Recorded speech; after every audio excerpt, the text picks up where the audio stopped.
आज के इस कार्यक्रम का संचालन कर रहे हमारे सरपंच विजय कोराम जी, आपके चरणों में नतमस्तक सेवा जोहार, और तमाम साथी जो दूर दराज से अपना अमूल्य समय इस कार्यक्रम को दिए, इसके लिए भी आपके चरणों में पुनः मेरा नतमस्तक सेवा जोहार, क्योंकि आप लोगों के बदौलत एक भव्य कार्यक्रम का यहाँ जो आयोजन किया गया था ये सफल रूप से हो पाया। कहीं ना कहीं आप लोगों ने अपना कीमती समय और अमूल्य समय निकाल करके यहाँ आए हैं, इसके लिए पुनः तहे दिल से आप सभी के चरणों में नतमस्तक नमन करता हूँ। सेवा जोहार, धन्यवाद साथियों, जय जोहार। अगर आप दादाजी असीम गांधी को मानने वाले लोग में से हैं तो आप बैठ जाएंगे, जितने नहीं मानेंगे वो नहीं बैठेंगे। तो कितने लोग मानने वाले? भैया आप लोग मानने वाले नहीं है क्या? उधर बाइक के उधर पड़े हैं, क्योंकि हमारे यहाँ CIT वाले LIT वाले दुनिया भर के तमाम लोग आए देख रहे हैं कि गोंडवाना समग्र विकास क्रांति आंदोलन में सभी जुड़े सजग सिपाही हैं। तो मैं यही आपसे निवेदन करना चाहूंगा कि देखने वाले की को लगे कि ये आदर्श झलकना चाहिए हमारे इस आंदोलन के क्रांतिकारियों के ऊपर।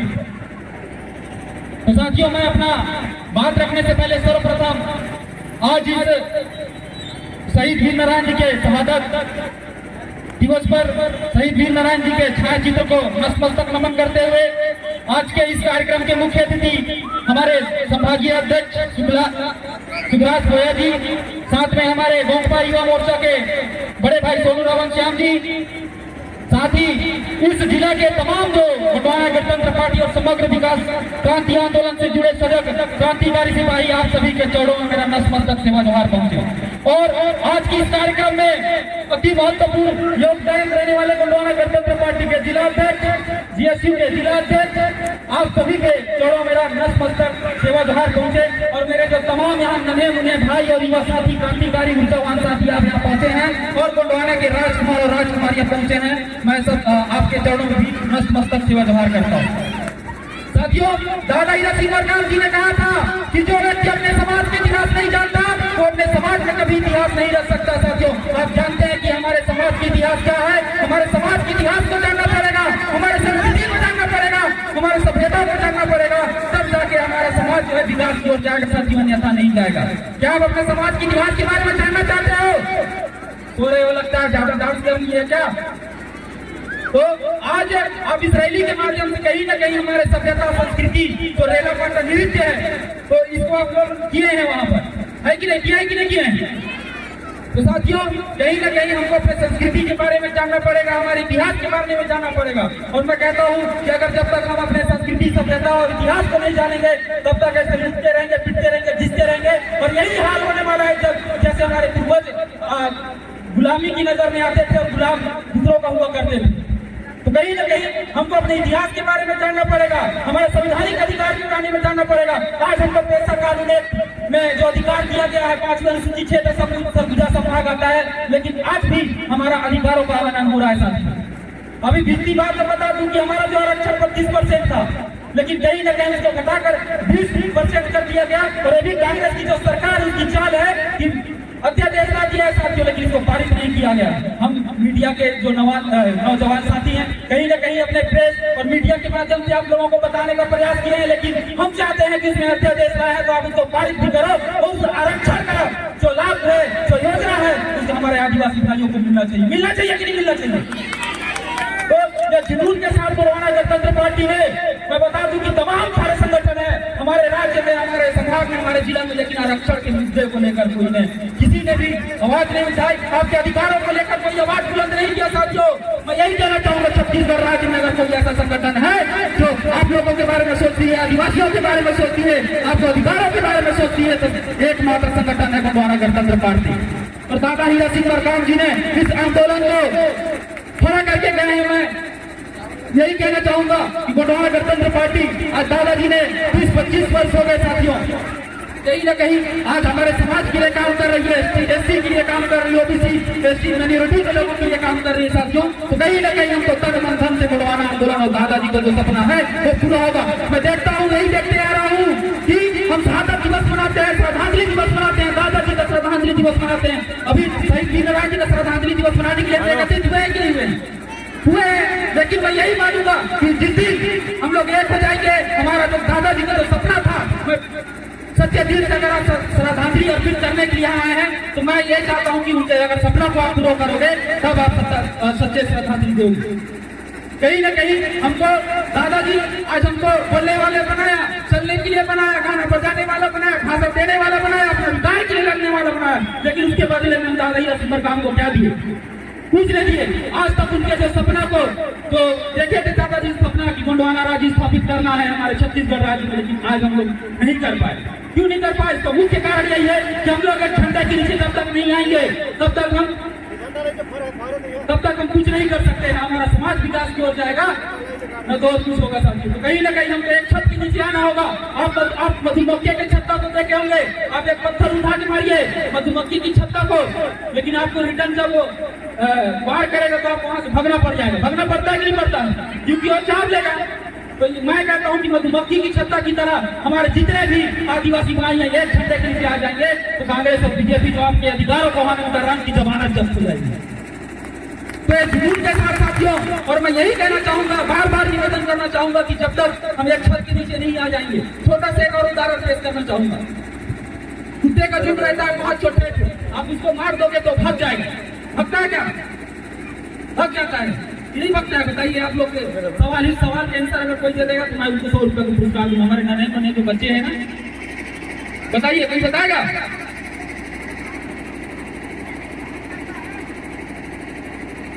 वो नहीं भगता है। अगर एक कुत्ता रहे जिसको मारोगे तो भाग जाएगा, 4-5 जन कुत्ता रहेंगे तो नहीं भगता है। तो कहीं ना कहीं साथियों हम लोगों को एक छत और संगठन का जो पावर है, कहते हैं ना कि जब तक हम एक छत के नीचे नहीं आ जाएंगे, एक झंडे के नीचे नहीं आ जाएंगे, तब तक हमारा कल्याण नहीं होने वाला। तो कहीं ना कहीं हमको इस चीज के बारे में सोचना पड़ेगा।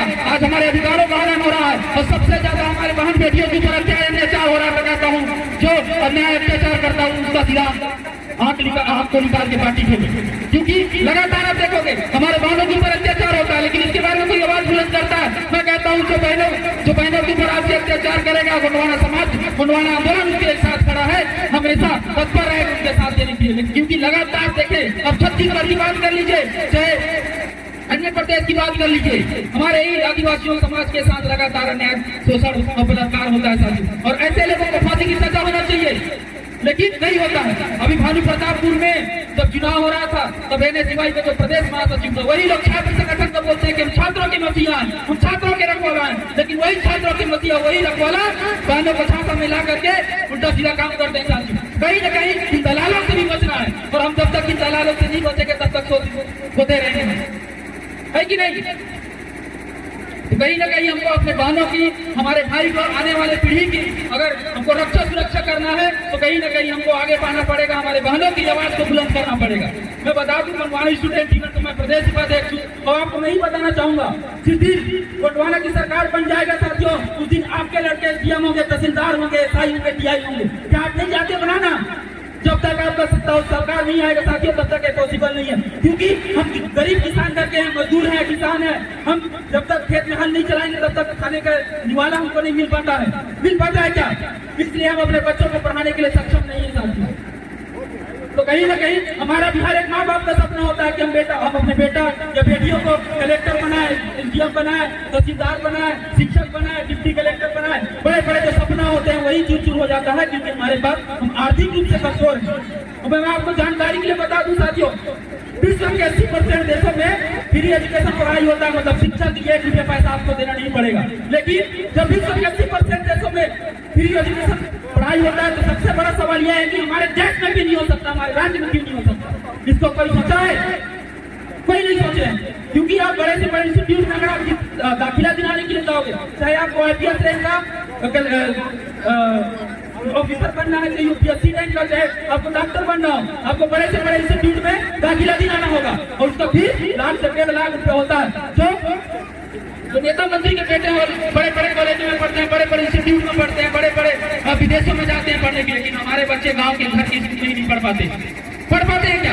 तो कहीं ना कहीं उन लोग कैसे किसी न किसी तरीके से लोग पैसा कमा सकते हैं। तो हम लोग के देश में क्या नहीं हो सकता? फ्री एजुकेशन पढ़ाई हो सकता है ना? इसके लिए क्या करना पड़ेगा? इसके लिए क्या करना पड़ेगा? हमको, आपको, सबको मिल करके मांग करना होगा कि हमारे जब विश्व के 80% देशों में फ्री एजुकेशन पढ़ाई हो सकता है, तो हमारे भारत देश और हमारे राज्य और हमारे जिला में क्यों नहीं हो सकता है ना। तो हमको सबको मिल करके, जितने भी तमाम जिला के राज्य में लीडरशिप कर रहे हैं, सब साथियों को मिल करके हमको मांग करना होगा कि हमको भी फ्री एजुकेशन पढ़ाई दिया जाएगा। तो यह सबसे बड़ी सवाल है। कहीं ना कहीं साथियों, आज लगातार जो सोशल अन्याय हो रहा है, आज हमारे महापुरुषों हमको आजादी दिलाते हमारे अधिकारों को संरक्षित करते करते आज उनकी शहादत हो गया, बलिदान हो गया, लेकिन आज तक उस चीजों को हम नहीं समझ पाए हैं। तो कहीं ना कहीं मैं तो ये मानता हूँ कि अगर हम उनको सच्ची मन से श्रद्धांजलि अर्पित करते हैं तो उनके महापुरुषों के विचार को लेकर के हमको चलना पड़ेगा और आगे बढ़ना पड़ेगा, है कि नहीं। जब तक उनके विचार पर हम लोग अमल नहीं करेंगे तब तक नहीं होगा। मैं कहता हूँ कि हर एक घर से शहीद वीर नारायण पैदा हो, लक्ष्मीबाई पैदा हो, वीरांगना रानी दुर्गावती पैदा हो, हम जाके कहीं ना कहीं साथियों हमारे ऊपर जो न्याय अत्याचार शोषण हो रहा है वो बंद होगा। तो क्या आप लोग रानी दुर्गावती बनने के लिए तैयार है? मेरे बहने से पूछता हूँ। और लड़के उधर मेरी बस आती है, क्या आप बिरसा मुंडा बनने के लिए तैयार हो? हथियार उठाने के लिए तैयार हो? तो कहीं ना कहीं अगर सोचता रहने अत्याचार होता है तो आप खड़े हो जाइए। उस बहन के साथ अत्याचार होता है तो सफाई बढ़ के आप खड़े हो जाइए। अगर किसी किसान मजदूर के साथ अगर अन्याय अत्याचार होता है तो आप उसके साथ भी खड़ा हो जाइए। लेकिन ये संकल्प लेके यहाँ से जाना है कि हमारे ऊपर अगर अन्याय अत्याचार हो तो हम उस भाई का भी साथ देंगे, उस बहन का भी साथ देंगे जिसका कोई भाई नहीं है, उस भाई बन के आप खड़ा हो। तो ये संकल्प लेके जाना है। और मैं इस मंच के माध्यम से चेतावनी देना चाहूंगा हमारे जो मीडिया के साथ यहाँ हैं और कांग्रेस बीजेपी के जो LID CID और दुनिया भर के जो तमाम खुफिया एजेंसी वाले आए हैं, इस मंच के माध्यम से मैं चेतावनी देना चाहूंगा, बता देना आप सवालों को कि आने कोरोना का तीसरा लहर आया या ना आए, कोरोना का तीसरा लहर आया ना आए, गोंडवाना का तीसरा लहर जरूर आएगा। तो 2023 में दबाना चाहिए, क्योंकि बहुत हो गया। हम 25 साल से, जब से अभी मेरा उम्र 20 साल है, जब से मैं आया हूँ संगठन में, जब जाना हूँ तब से लगातार अन्याय अत्याचार हो रहा है। जब चुनाव आएगा तो बोलेंगे जब आदिवासी विदेशी सरकार है, हमको वोट दो, ये करो वो करो। अरे हमारे वोट से तुम्हें क्या वोट से राज्य की सरकार बनती है और हमारे विधायक सत्ता में जाने के बाद हम ही लोग को जाते हो आते हैं क्या? इसके बाद दोबारा आपके पास मिलने के लिए, समस्या जानने के लिए नहीं आते हैं।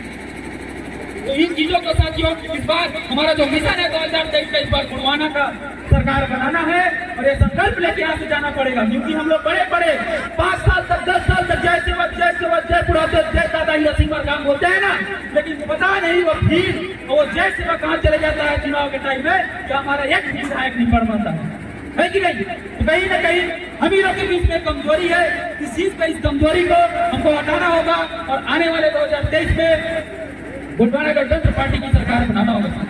क्योंकि जब तक हमारा कहते हैं ना, जिसका रहेगा बाजा उसी का बजेगा बाजा, जिसका रहेगा बाजा उसी का रहेगा बाजा। हमको अपना राजा बनाना पड़ेगा पहले, तब फिर बाजा बजाना।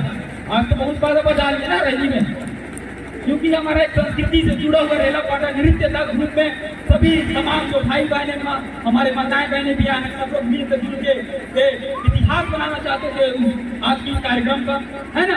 तो इस तरीके से मैं यही कहूंगा लास्ट में,